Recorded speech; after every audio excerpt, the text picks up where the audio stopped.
Well, hey there. It's that time again. Podcast for your life. Another episode.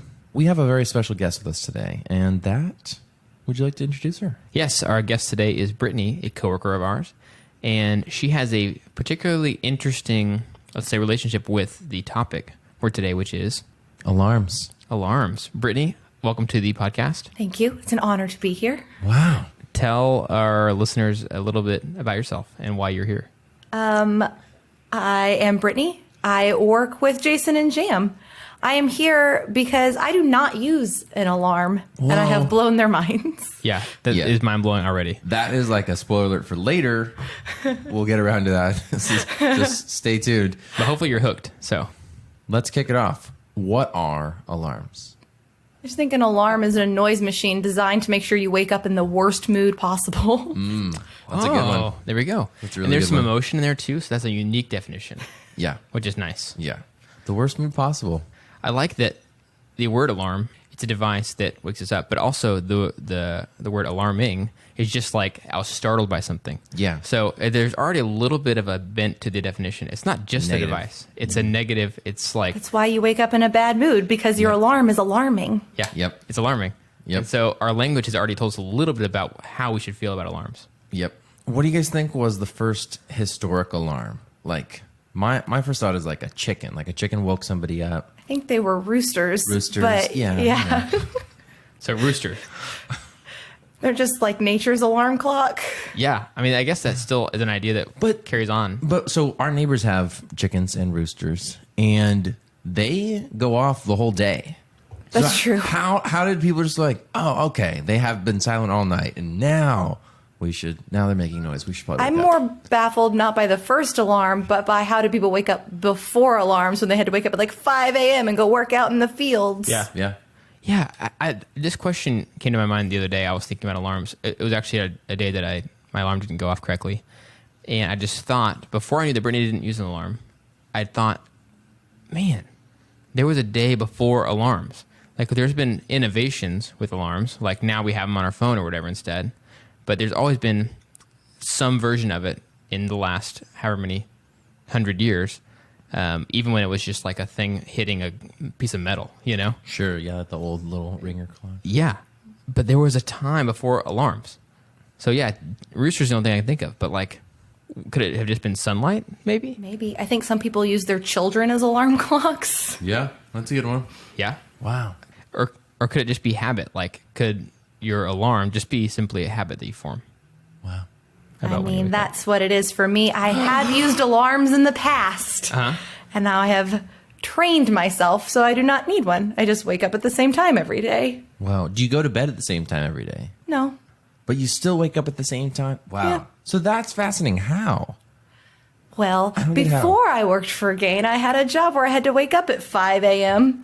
So when I slept in on the weekends, I slept until like 7. So now that 7 is the time I have to wake up, that's just the time my body naturally gets up. That's incredible. That's really fascinating. I have experienced similar things where if I don't have an alarm set, I generally wake up sometime between 6:30 and 7:30. And it honestly doesn't matter if I go to bed at like 8 o'clock or if I go to bed at midnight. I will probably still wake up at like 7. That's pretty Interesting. crazy. So you asked the question earlier, how did people back then wake up before the sun was up, like 5 a.m.? But you did wake up at 5 a.m. And I never managed to train myself to wake up at 5 a.m. I set an alarm when I was doing that. Okay. So the no This alarm is thing. a new experience in, let's say, the last 3 years. Wow. Okay, correct. Oh, that's crazy. So did you use an alarm for like a little while at first and you just found out that you woke up on your own?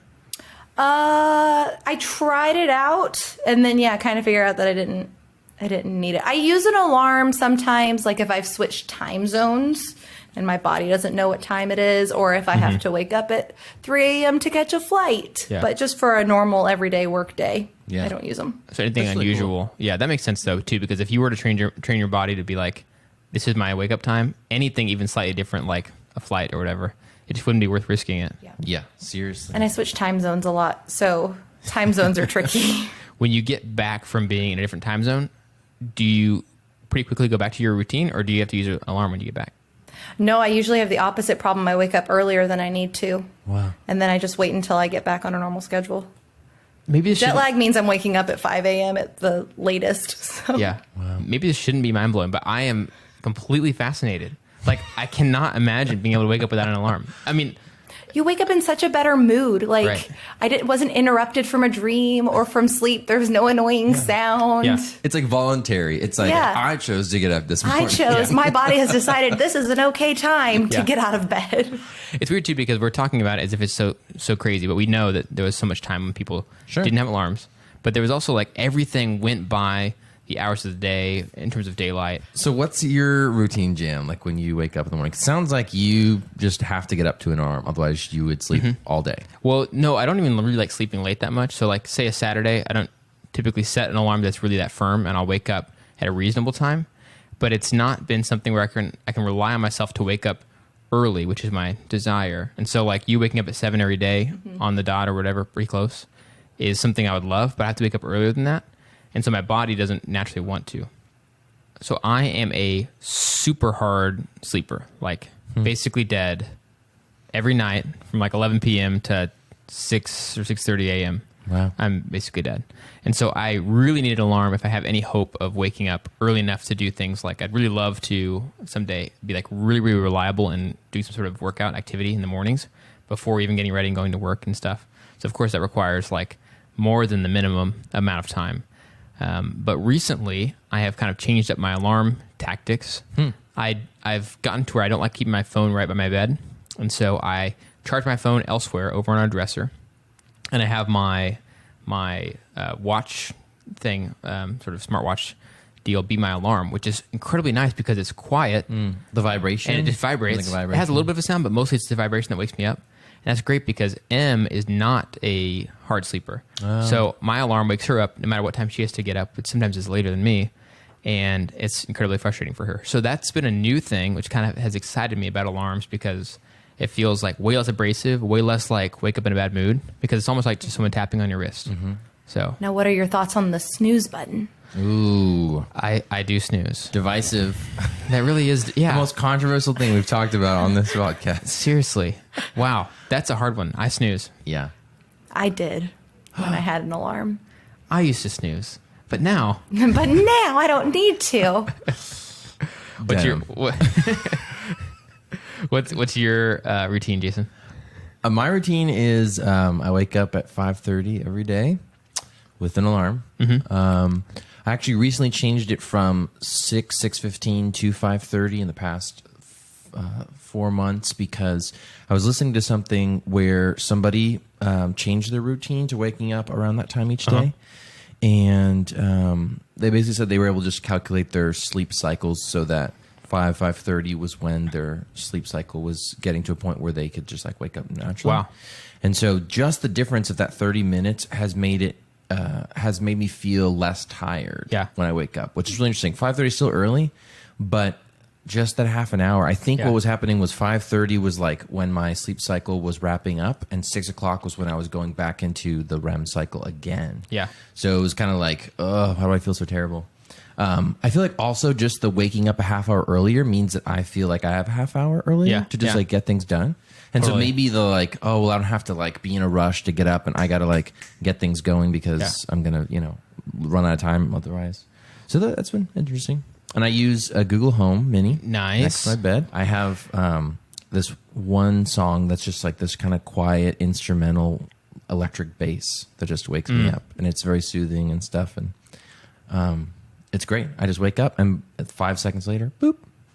That's pretty Ready to go. So nice. you're not a fan of the snooze button then? No. I think the snooze button was a terrible invention. I agree. I just like I've known many people who snooze it, and I just don't see the point. I think it's just like it's hurting yourself. It's not a helping. restful sleep It's for those not. 10 Not at all. minutes. It's really not. It's just like you can sleep. You can go to bed earlier when Yeah. when you get home.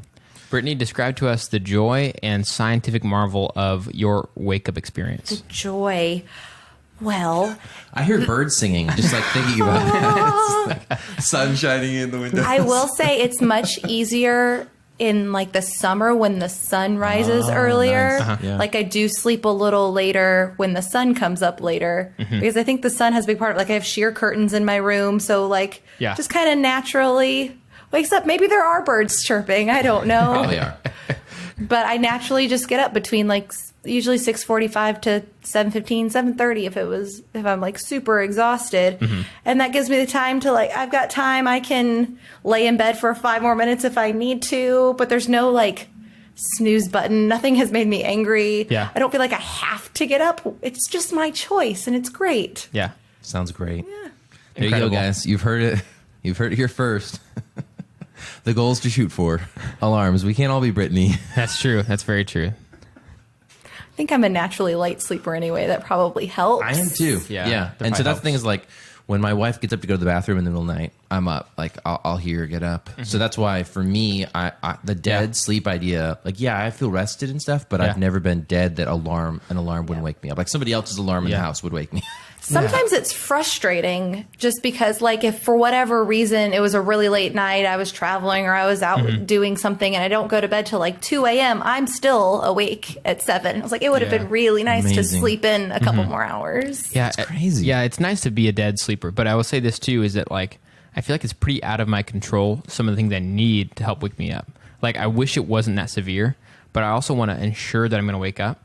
And so the idea of like, at one point having a really loud alarm, or like now doing the thing on my wrist and making sure that my watch is plenty charged and knowing that there's pretty much not going to be a fail-safe if I want to get some stuff done and be able to leave it in a timely manner. But that's a huge downside. However, the dead sleep is pretty nice when I'm experiencing it. Do you wake up rested? Oh, yeah. So Yeah. There you go. I also a get win. less sleep than most people probably. You wake up too, which is concerning when you use the word dead in sleep. Yeah. Every day I'm raised from the dead. It's a miracle. that's maybe more what we should have focused on. So I have a But- funny story about. Were you going to say something? I was going to say you can wake up every day and realize you're not dead without an alarm. So It's true. It's Yeah, true. that's true. Wow. We should be thankful for alarms. I should try that. I should try not dying and see if that helps. So a funny story, sort of funny. When I was working at a grocery store, actually it was a convenience store, and I had to wake up really early, like 4:30 to get to work by 5. And one day, the alarm I had didn't go off. Oh, no. And so like 5:10, boss called my mom because like that was the backup contact they had to have because I wasn't answering my phone because I was obviously asleep. And they were like, yeah, your son's supposed to be here 10 minutes ago. So she's like, okay, I'll go wake him up. Yeah. And she came upstairs and was like, Jay, that was your boss. You're supposed to be there. I was like, what time is it? So, yeah, I think that just stuck with me. And I just tried really hard not to miss things since then. you're scarred for life. Yeah, that's the scarred. worst feeling in the world. It's a horrible feeling in the world. Like, even if you're missing something not that important, like not work, but like, oh, you're going to meet some people for breakfast or something and you're running late.